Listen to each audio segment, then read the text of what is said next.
Oi, moçada! Felizes, alegres e saltitantes? Pensa que ficaram livres de mim?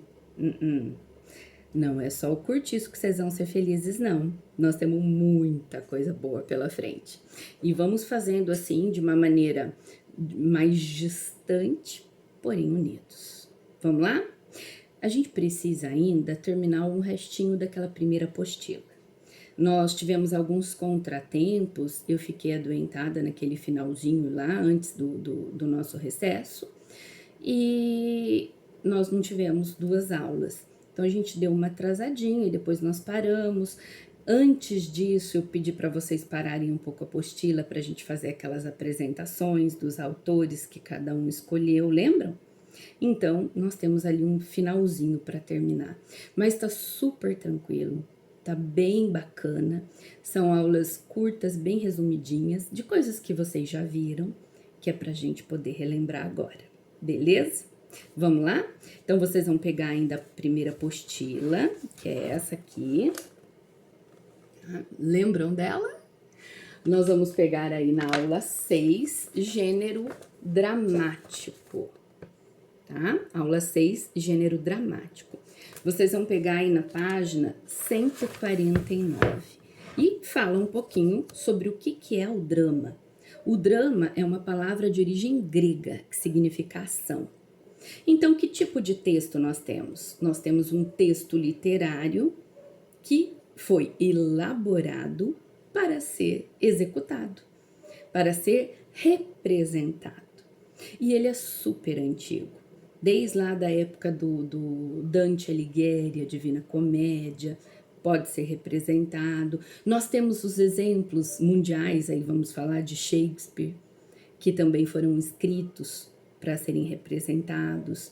Então, são textos muito apreciados aos longos dos séculos, até hoje.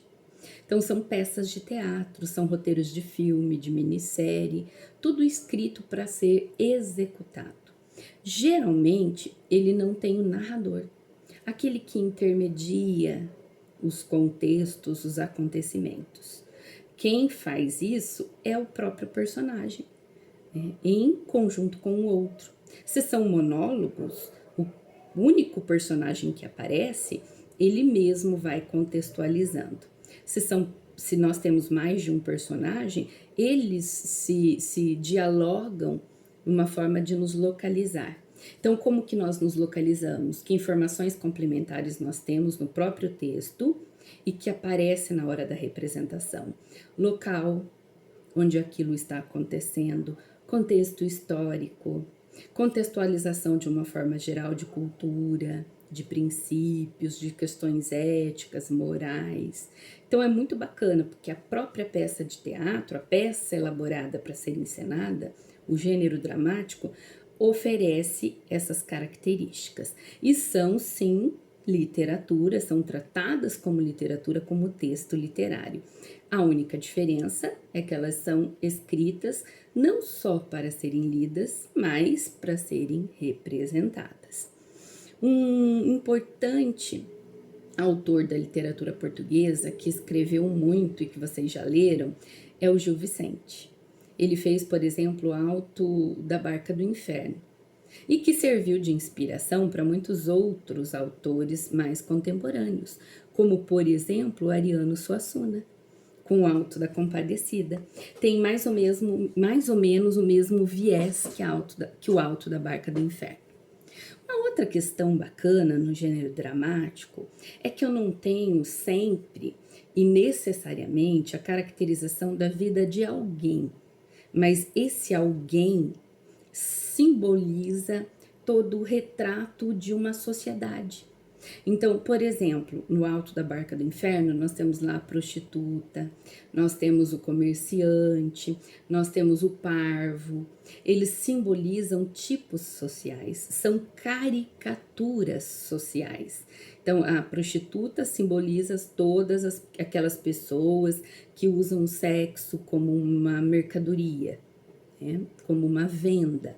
Aquele comerciante simbolizam os comerciantes da época, daquele contexto. Então, são pessoas que simbolizam um todo. O parvo significa aquela pessoa sem informação, aquela pessoa boba, chega a ser até inocente diante de algumas questões que ele vive socialmente. Então, é muito legal por isso. A peça de teatro, ela simboliza um todo. E aí vem uma pegada bacana, a questão da universalização. Ela pode ser encenada em momentos diferentes, em lugares diferentes, em contextos diferentes, e ela pode se adequar. Então, isso é muito bacana numa peça teatral. Por exemplo, Shakespeare, ele é reinventado o tempo todo, ele é encenado o tempo todo. Se a gente pensar quantas obras não foram inspiradas nas grandes questões filosóficas trazidas por Hamlet, ou quantas histórias de amor foram inspiradas em Romeu e Julieta. Então, o Romeu e Julieta são representações.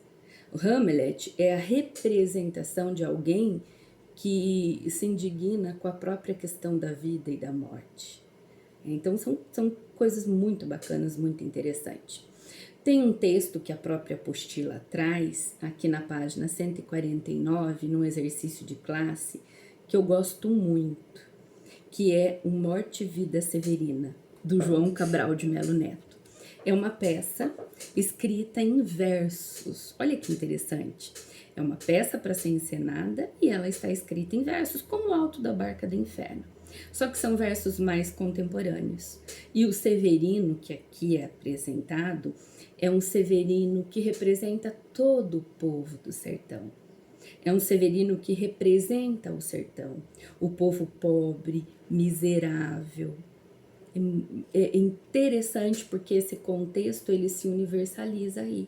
Então, ele é a representação das pessoas que vivem naquelas condições. Vamos fazer um trechinho dele? Então, vamos. O meu nome é Severino. E como não tenho outro de pia, como há muito Severino que é santo de Romania, deram então para me chamar de Severino de Maria. Como há muitos Severinos com mães chamadas Maria, passei a ser o da Maria, do finado Zacarias. Mas isso ainda diz pouco, se ao menos mais 5 havia, por causa de um tal coronel, que também se chamou Zacarias, e que foi um dos mais antigos senhor dessas 3 Maria. Como então dizer quem vos falo, ora vossa senhoria? Sou Severino da Maria, do finado Zacarias, lá da Serra da Costela, limites da Paraíba. Mas isso ainda diz pouco. Há muitos Severinos, filhos de tantas Marias, mulheres já de tantos já finados Zacarias, morando na mesma serra magra e ossuda que eu vivia. Como então dizer quem vos falo? Ora, vossa senhoria. Somos muitos Severinos, iguais em tudo na vida, na mesma cabeça grande que a custo se equilibra, sobre o mesmo ventre crescido, sobre as mesmas pernas finas, iguais também, porque no sangue que usamos tem pouca tinta. Somos muitos Severinos, iguais em tudo na vida, morremos de morte igual, mesma morte severina. É morte que se morre de velhice antes dos 30, de emboscada antes dos 20, de fome um pouco por dia. Morte e Vida Severina, João Cabral de Melo Neto. Moçada, preparados então? Vamos fazer as questões de classe da página 149 e 150.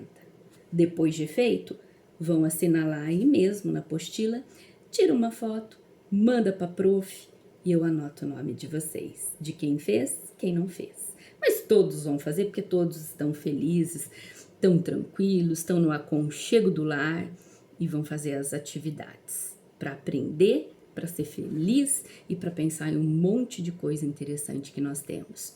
Me aguardem que já eu volto depois com a aula 7, com a leitura de textos visuais. Beleza? Beijão, moçada!